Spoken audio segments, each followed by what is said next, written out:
Hello, it's me again, Sebastian, and welcome to our second episode of this series, the DC series. Tonight I'm watching Shazam, and I'm making spaghetti with tomato sauce. They don't correlate, but I didn't know how else to start this video. So firstly, I'm making the spaghetti, then I'm watching the movie, so let me make the tomato sauce.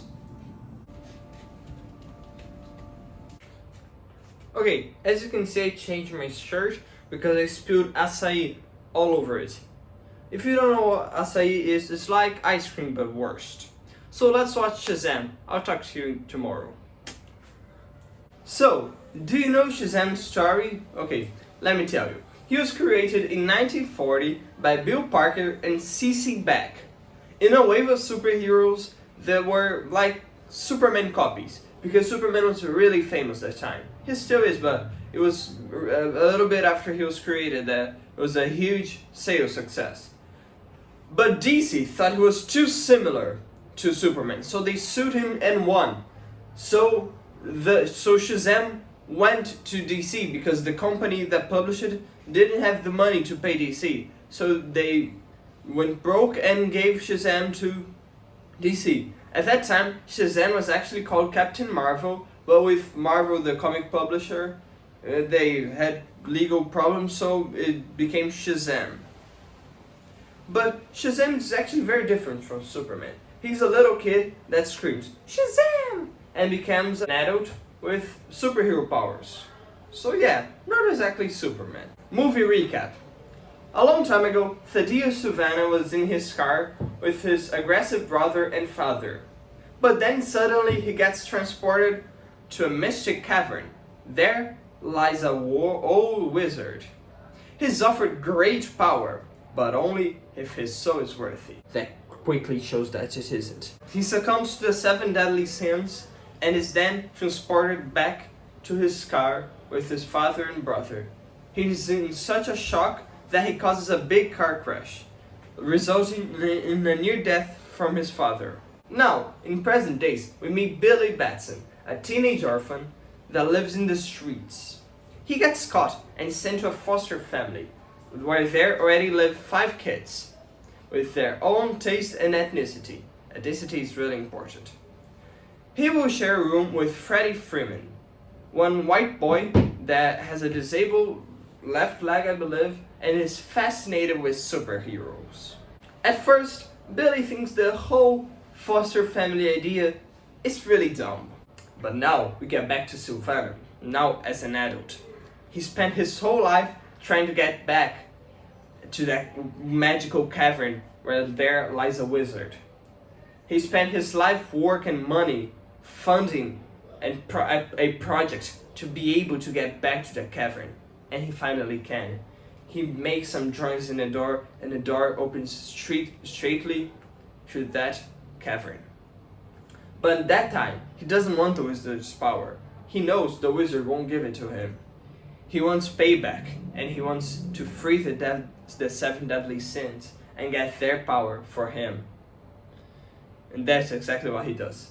And the wizard is not really weak, and the 7 deadly sins are free all over the world. Actually, they habitate Sylvana's body, so they are not free all over the world. They are with Sylvana. But now it's Billy's first day of school. Everything's going not so well. Freddy's kind of annoying. He doesn't like the youngest one because she's too huggy. And bullies start hitting on Freddy. So Billy, as a good fake brother he is, defends Freddy after they verbally attack Freddy's mother, because Billy has this thing with his mother. He's an orphan because he got lost of his mother. So mother is a really important theme in this movie.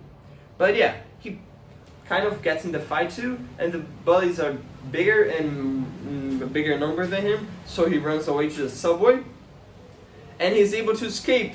Great! In the train. But suddenly everybody in the train disappears and the train starts going really fast.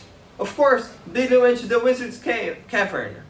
There, he's promised superpowers and to be the champion the wizard needs.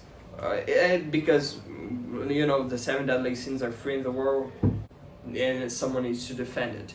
So Billy was the chosen one. But Billy being the chosen one means now that he's an adult's body. And with maybe superpowers, he doesn't really know.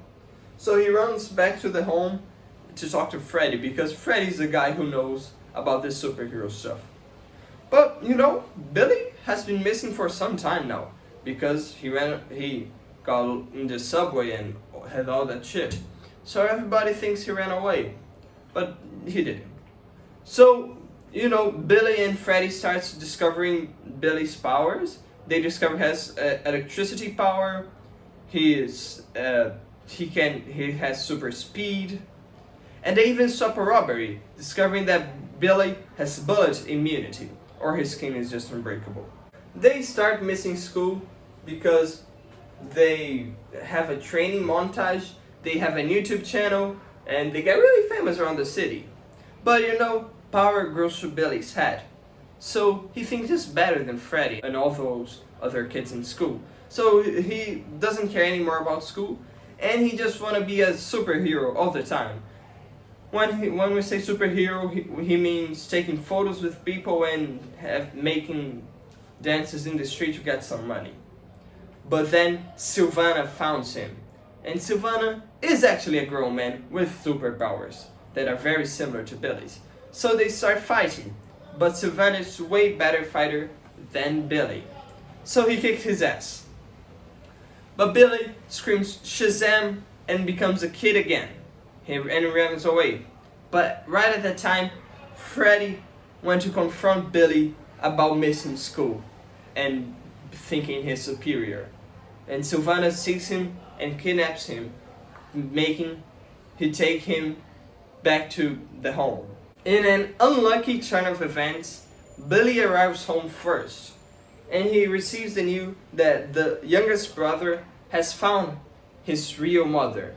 So he goes to meet her. But a short time after that, Sylvana arrives with Freddy just to find that Billy isn't home.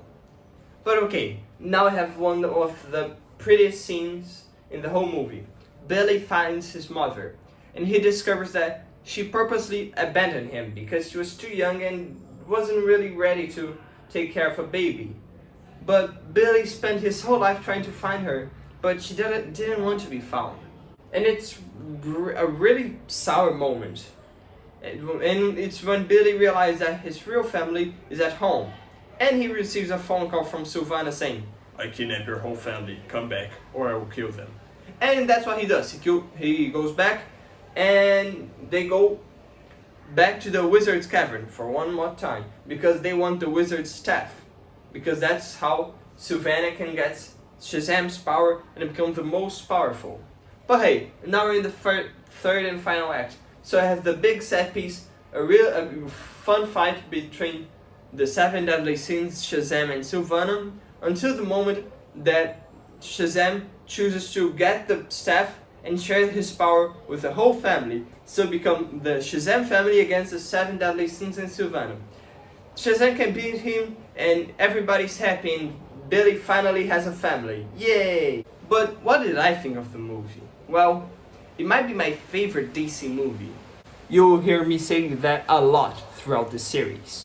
But okay, I get the movie has problems, but it's mostly visual problems. I think the story is near perfect. But cinema is a visual media, so if the movie doesn't look that good, that impacts a little bit on the experience. But that's my biggest problem with the movie. The rest, I love it. The actors are perfectly cast. Zachary Levi is great as Shazam, so is Asher Angel, so is Freddie Freeman. Everybody's great.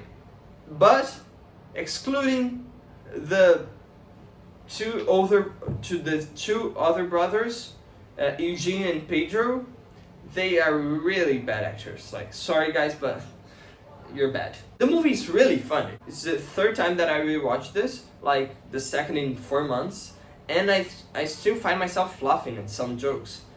That means the movie is actually pretty funny. This scene where Billy meets his mother is really beautiful, and it's really well directed. And it's one of the few scenes that's really well shot and really pretty to look at. Because the movie has this problem. All the scenes that take place during the day are kind of ugly. They don't have a lot of color grading, and their color palette is mostly consisted of gray, and it's not a good use of gray. I might talk about using of gray in other video, but I'll be short about that theme right now. And the cinematography isn't really something special. We'll have a few good shots, but throughout the movie there aren't as many. The CGI is actually kind of bad sometimes, and they have problems with lighting and body structure.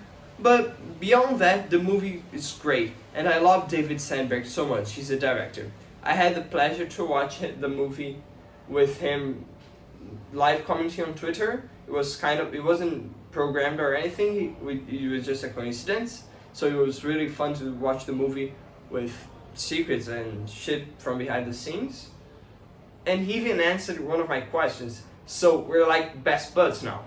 And he has a YouTube channel that he still posts videos to this day. You know, he's like one of my biggest role models. This was the video. I even wrote a script to this video. I didn't really read it because I don't care about that, but I hardly write scripts to the video. So it's to show to you how much I care about Shazam. I love this movie, so you should watch this movie. Watch this movie, please. It's the funniest and maybe one of the best DC movies ever. Not just DCEU. DC movies ever, okay? So like the video, subscribe to the channel, and follow me on Instagram and Twitter and blah, you know, all that shit. Bye.